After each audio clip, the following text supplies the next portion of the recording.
Signalis is a masterpiece of a survival horror game. But to even refer to it as a survival horror game is to criminally undersell the things that are so brilliant about it. It's a game about love, it's a game about connection. But beyond all of that, Signalis is a puzzle box of some sort. It's a hyper-dense web of clues, symbolism, reference, and homage that all seem to gesture towards some larger truth, something that reaches beyond the confines of this game. But the aspect of Signalis that I've found the most compelling is the way it pushes back against our human urge to understand it. It's a mirror that reflects back to us our compulsive need to fully understand stories, and it asks, to what end? What is all of this for? What do you not understand about Signalis, and what will change when you do? This game is, after all, about pattern recognition itself, about pareidolia, about the way that human beings can look at tree bark or the wings of a butterfly and recognize faces within them. You can find patterns everywhere you look. And while I intend in this video to analyze some of the patterns that Signalis presents, I think the point of it all is that it should fall away at the end. I think Signalis is a self-destructing emotion delivery mechanism. It's not about literal interpretations. It's not about piecing together clues to understand things in an analytical way. It's about the deeper human truth that lurks underneath all of these things. Signalis doesn't need you to understand. It doesn't want you to understand. It wants you to feel.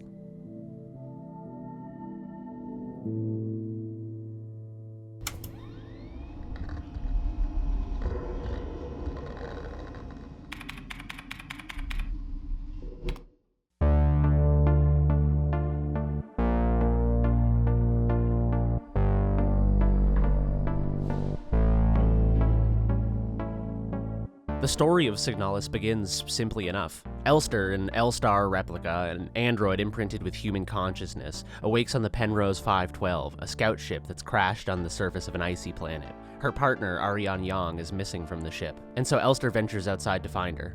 She wanders the frozen planet, coming to a mysterious archway that leads to a strange, fleshy hole in the ground, which in turn leads to a bedroom that we'll come to find out is Ariane's from when she was younger. Elster grabs a book from off the table, a copy of The King in Yellow, and is met with a strange vision. A vision of her own skin peeling away, a quote from H.P. Lovecraft's The Festival, and a vision of Ariane telling her to remember our promise, and to wake up. Playing this game again for the second time, it occurred to me how powerfully this sequence is communicating the dreamlike nature of Signalis. It seems to me that the most clear-cut and logical interpretation of Signalis' story is that this is the dying dream of Elster and Ariane. You see, Ariane is bioresonant, a term for individuals in the world of Signalis who basically have psychic powers, the ability to project psychic influence over other individuals. The Penrose 512, Ariane and Elster's ship, is part of an initiative known as Operation Penrose, a scouting mission that sends teams of 2 out into distant space in search of habitable worlds. The odds of finding a habitable world after being blasted out of an orbital cannon are probably infinitesimally small. And so after a certain period, these Penrose teams are transmitted a message that says they should prepare for their inevitable demise, and to not prolong their suffering by trying to stay alive. Therefore, the most logical interpretation of this story is that Ariane and Elster are dying somewhere on a remote planet, sharing some sort of fever dream on the verge of death due to Ariane's bioresonance. The fleshy growths we see throughout the game are clearly references to Ariane's cancerous tumors caused by the failure of the radiation shielding on the ship. There's also a reference in the game to hydroxycarbamide, an anti-cancer drug. The often invoked promise between the two is that Elster would pull the plug, so to speak, on Ariane instead of prolonging her suffering. But clearly unable to kill the love of her life, Elster stashes Ariane away in a cryopod, trying in vain to keep her alive a little bit longer. It seems to me that this entire dream is Ariane reaching out to Elster, saying, please end my suffering. And in fact, of the 3 normal endings, the 3 non-secret endings, it seems to me that the best ending is the one where Elster does kill Ariane. The 3 normal endings to Signalis are all incredibly tragic. In one, Elster awakens Ariane, only for Ariane not to remember who she is. In another, Elster leaves the ship unable to kill Ariane and end her suffering, and dies outside the ship alone. But there's a 4th ending to Signalis, and this isn't an ending that you would have stumbled upon on your own, most likely. In fact, it took a bunch of people between the Steam forums and the Signalis subreddit It involved the decoding of SSTV signals that are broadcasted over Signalis' in-game radio in order to find the location of 3 keys which could be used to unlock a safe in Ariane's room towards the end of the game. Inside the safe is a lily, inside a flower pot that can be seen earlier in the game in Ariane's childhood home at the radio outpost. Elster takes the lily and places it upon one of 6 stones that surround a strange, luminescent artifact placed in what looks like a grave, resembling the cryopod in which Ariane sleeps. The artifact ending concludes with the Penrose 512 flying under the watchful gaze of a giant red eye, a reference to a piece of mythology from Ariane's home planet. Inside the ship, Ariane and Elster dance together once more. But what does this mean for the "it was all a dream" interpretation of Signalis? What is this artifact, and how does it get Ariane out of the cryopod and back onto her feet, healthy enough to dance with Elster once more? And if the original Elster from the Penrose 512 failed to keep her promise and fell ill too, then who is the Elstar we play as? Is it another Elstar imprinted with the consciousness of that Elster being compelled to come to Ariane's aid via bioresonance signal? Are we actually stuck in a time loop? Are the bodies of Elstar units piled up in the elevator shaft, all of the previous Elstar units imprinted with that same consciousness? Are we to understand this literally or metaphorically? As much as Signalis is constantly reminding you of its dreamlike nature with one hand, with the other hand it's shoving in your face counterexamples, other characters who exist within this dream world, seemingly adding complexity to the interpretation of this is all just a dream. These individuals seem like autonomous, independent beings. They don't seem like figments of an imagination. Adler, in particular, the administrator of Sierpinski 23, seems to be aware of the time loop that he's stuck in, aware of the decay of reality that everything is undergoing. Are his attempts to stop Elster from reaching Ariane just some sort of autonomous psychological component of Ariane's mind that doesn't want to die, some sort of primal survival drive? Or is this a real individual stuck within this dream?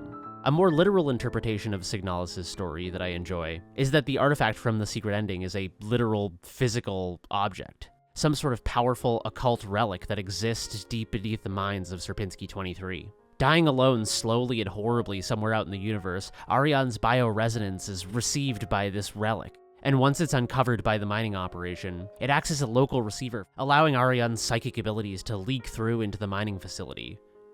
There's something beautifully tragic about this interpretation to me. Signalis is obviously a game that traffics heavily in Lovecraft mythos, and the idea of a Lovecraftian entity not as some cold and indifferent being from a liminal realm, but an incredibly powerful individual human being alienated and bullied and pushed away from an oppressive society. It's this sort of beautiful countercultural idea that if we don't make space for all the different types of people that exist within our society, we run the risk of creating monsters. If we alienate people to the point of hopelessness, if we crush their individuality, we run the risk of curating and amplifying the worst impulses of those individuals.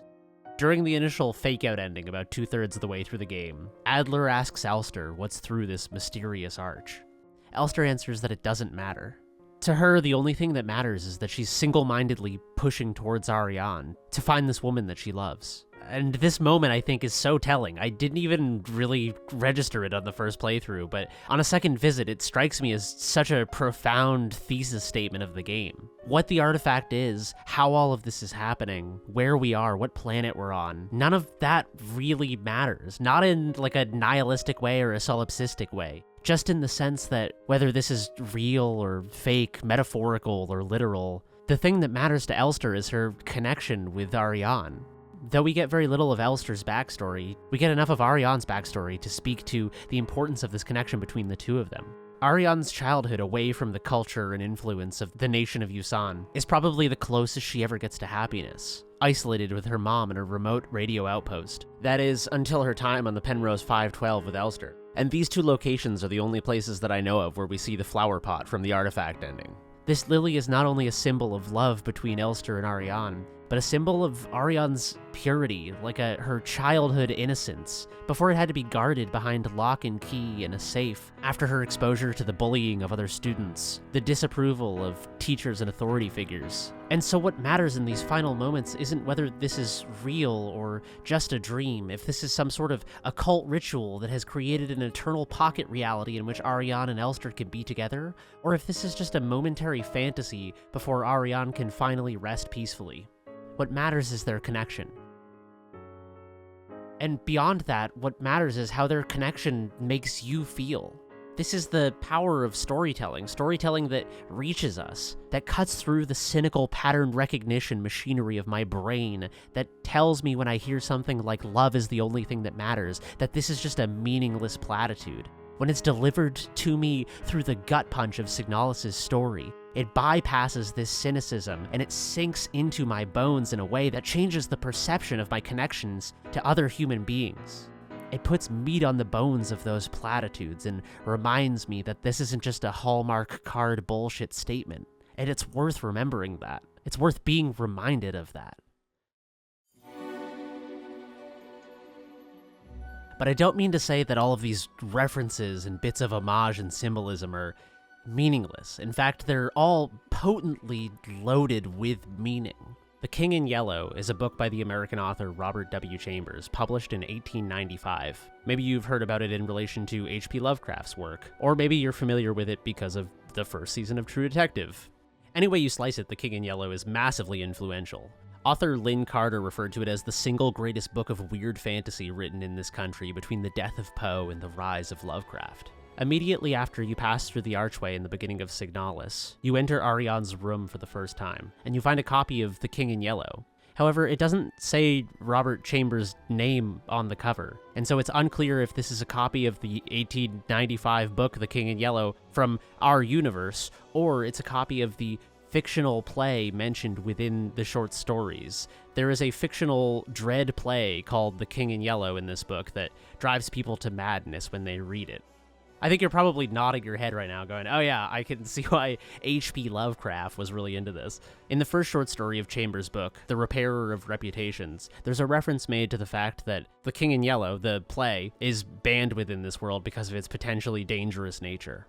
It is well known how the book spread like an infectious disease from city to city, from continent to continent, barred out here, confiscated there, denounced by press and pulpit, censured even by the most advanced of literary anarchists. No definite principles had been violated in those wicked pages, no doctrine promulgated, no convictions outraged. It could not be judged by any known standard, yet, although it was acknowledged that the supreme note of art had been struck in The King in Yellow, all felt that human nature could not bear the strain, nor thrive on words in which the essence of purest poison lurked. The second short story in Chambers' The King in Yellow is about a man who creates a substance that turns living things into marble. One of the things dipped into the vat is, in fact, a lily. And referring to the scientist lover, the protagonist of the story says, I saw her going to early mass, and she looked as fresh and sweet as that lily before you destroyed it. Boris, the scientist, the creator of this seemingly magical liquid, says, do you think I destroyed it? To which the protagonist replies, destroyed, preserved, how can we tell? This is a clear parallel to the struggle of Elster placing Ariane into cryosleep to prevent her untimely death. Is she unconscious in there? Is she suffering? How can we tell? And I think the events of SIGNALIS are Ariane telling us that she would rather die than continue living in this way. And in fact, Genevieve, the lover of the scientist in this story, ends up throwing herself into the vat of magical liquid and being turned to stone herself, only to emerge from the stone at the end of the story, but with sort of like a spooky overtone to the whole thing. The connections in The King in Yellow go on and on and on. Adler's line where he says, I wear no mask, is a direct reference to the play within the book The King in Yellow. And the first-person island segments of SIGNALIS may be a direct reference to the shores of the Lake Hali on the outskirts of Carcosa, the realm of The King in Yellow. And there are obvious thematic connections between the works, between their use of liminal realms and alternate dimensions, and the otherworldly horror that can emanate from those places. And in fact, the feeling I got when I found little snippets of text in The King in Yellow that felt related to SIGNALIS was very much the same feeling I got when the game presented me with memos that gave me insight into its world. It feels like the game is giving you enough threads to follow that you can follow them off in any direction, and continue to interact with the metatextual framework that it exists within. There are connections in Lovecraft's work as well. Both the artifact itself and the talk of a falling star on Veneta seem to evoke the color out of space, in which a strange artifact falls to Earth, distorting the very reality that surrounds it. The planet of Leng that the mining facility Sierpinski 23 exists on is a reference to Leng, an ever-shifting liminal world in the Lovecraft mythos. There are just so many connections to talk about with Signalis. The Sierpinski triangle, a recursively cascading series of equilateral triangles, a perfect symbolic representation of Signalis' story. Or the Penrose triangle, an impossible looping shape designed by physicist Roger Penrose, who also has a recent paper about the universe being cyclical? Fuck, is our universe a roguelike? We could get into how Adler's name is probably a reference to Alfred Adler, an Austrian psychologist whose work focused on family dynamics and feelings of belonging. The butterflies from the pareidolia puzzle may be references to the Taoist sage Chuangzi, whose most widely known teaching is that of dreaming he was a butterfly and wondering whether his everyday life was actually a butterfly dreaming that it was him. Which, it has to be a reference to that. Signalis is so concerned with identity and the breakdown of identity.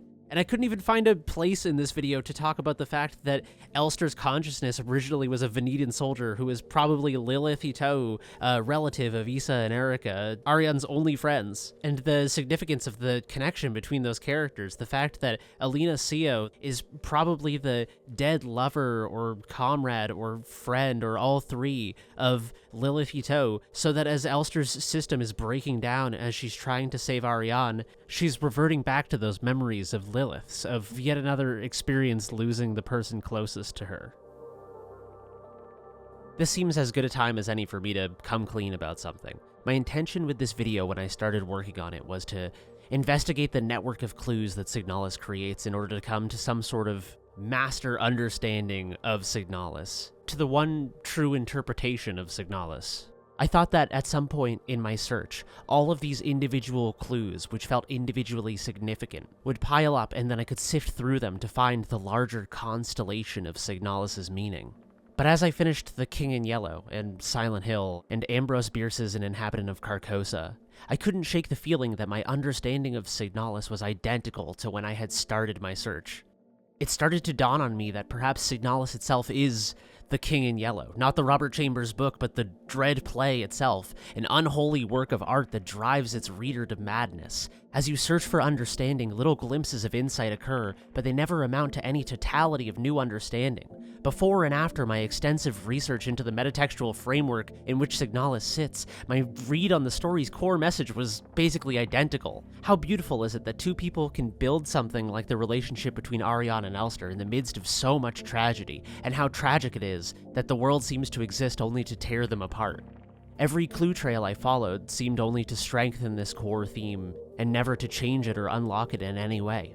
Only to highlight that this is not unique to Elster and Ariane, but is a unifying core experience of being human. And I don't know if this is fair to say, but it feels to me like the purpose of doing this is that Signalis is trying to exhaust your pattern recognition machinery so that you can be spit out of the other end of your search for truth and realize that you've had it all along. That the actual truth of Signalis is the emotional truth of Signalis. The glaring truth that was already with you when you finished the game before you started reading 1800s Gothic literature. Like Signalis itself, this clue-finding expedition ends up a perfect circle. It ends where it began. The construction of the world of Signalis out of all of these bits of reference and homage, along with the clear parallels between people that Ariane knew in real life and the personalities of the various different types of replica, seems to heavily imply that maybe none of these models ever existed at all. Maybe their entire existence is woven whole cloth out of Ariane's imagination based on her experiences. Maybe this entire game is woven out of Ariane's imagination. The experience of Sierpinski 23 derived entirely from the alternate assignment she would have received had she not submitted to the Penrose program. The relationship between herself and Elster, just a romanticized version of the stories she'd heard about Alina Sio and Lilith Ito. Essentially, it's impossible to tell where base reality even exists in Signalis. And so I hope you're starting to see the way in which this story is designed to self-destruct. The closer you look at its literal details, the more you realize that the mystery at the core of Signalis is the point. I find Signalis to be a commentary on the way that we relate to stories and media in general. I think that we have a tendency towards the literal and towards the metatextual. I think that in some sense, our obsession with lore and analysis and backstory and world building are like going to a restaurant and eating the menu or something. And I think stories are the same thing. I think they're trying to deliver you towards some sort of larger truth or some sort of larger experience, some sort of emotional, visceral experience that happens inside of you. I think because this is so powerful, this is the reason that we get obsessed with pieces of art. This is the reason that we want to buy little figurines of characters from games that we play or t-shirts with the movie poster on them. I think that these things are expressions of our love for these pieces of art because they speak to us on such a deep level, and we feel the need to not only like express ourselves through our relationship to these pieces of art, but also to try to hold on to that transcendent experience that it gives us, to remind ourselves that we had that experience in the first place, to take that feeling and place it into cryosleep, into suspended animation. But the thing that makes these experiences worthwhile in the first place is that they're ephemeral, that they can't last forever. And collecting Bloodborne figurines might seem like a very different activity than engaging in lore analysis, but I think these are both examples of trying to, literalize or concretize or physicalize an intangible thing, an experience. I think they're all attempts to make tangible things that are most potently experienced intangibly. They're reminders of the original experience. The thing that these games and movies and pieces of art do to us, the experiences that they give us, cannot be turned into little figurines and placed on our bookshelves, nor can they be fully analyzed in a way that recaptures the magic of that emotional experience. And so we use these things to approximate, as signposts that point towards the experience, as memorials of something that we experienced once. An idea that Signalis meditates on several times is that of decay through repetition, the way that by reproducing a thing, we slowly lose touch with the original source. And I think this process of analyzing art to understand it is a form of replication, by constantly revisiting the thing that caused us the initial transcendent experience which impacted us so much that we want to continue to revisit this piece of art. We're essentially trying to recapture that magic. It's a lesson in the impermanence that's inherent to our experience of reality. Everything we experience will decay and slip away, and no depth of analysis, no number of figurines can ever change that. Even in the artifact ending, even though Ariane and Elster are united once more, the ship is still decayed, their bodies are still destroyed from what they've been through. This is not a true recapturing of the moment they once shared on the Penrose 512. Even something as beautiful as this can't last forever, not in the real world. This is ultimately a story about love and connection and the importance of these things, of creating pockets of safety and purpose and human connection, of beauty in a world that tends towards the cruel and indifferent. The artifact ending is, in my eyes, not about the creation of a pocket universe as an illusion, as a masking of reality, but about the creation of all local beauty, connection, and vulnerability as the literal creation of little pocket universes. And that this is how we create meaning in a world that will otherwise serve us endless, senseless violence, struggle, death, sickness, alienation, and toil. Elster and Ariane come together, black and white, two halves of a whole, to create the alchemical mixture. The Philosopher's Stone, the thing that transcends base reality, a pocket universe, a perfect symbol for the value of human connection. If you spend the duration of Signalis waiting for a key that will unlock its mystery into neat little packages of information, you may find glimpses of what you're looking for, but ultimately reaching for these truths is futile. It's overlooking the plain truth for the illusion of some overarching Rosetta Stone to unlock something vast and murky and irregularly shaped. I would propose that this is why Signalis is constantly saying Achtung, attention, wake up. Lost completely in the realm of thought, we disconnect from our own lives. If we're too busy looking for patterns, looking at the gestalt, the macro, we'll miss the micro. We miss the significance of individual events. We don't even experience them, really.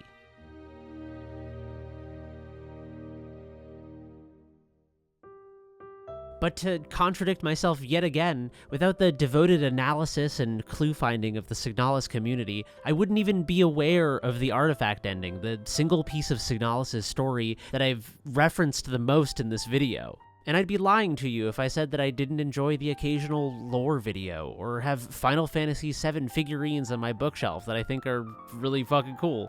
And they make me happy. They remind me of a formative moment in my childhood, a moment that made me love games, that deepened my relationship with art. So where does that leave us? Is there an actual Lovecraftian demon god existing beneath the mines on Lang in Sierpinski 23? Or are all these references to the red eye just a red herring, a mislead to draw you deeper into the emotional truth of Signalis? Are these references to Lovecraft and the King in Yellow all a red herring? Are the true Lovecraftian horrors things too terrible to think about? Feelings of alienation, the inevitable decay of everything that you care about? And in many cases, our only recourse is to make something of our lives that feels meaningful, to seek out hidden pockets of beauty and transcendence and happiness and connection. I don't think Signalis is a problem to be solved. Instead, I think it's like some sort of a philosophical time bomb. It's like an occult grimoire. It's a cryptographic packet of emotional information.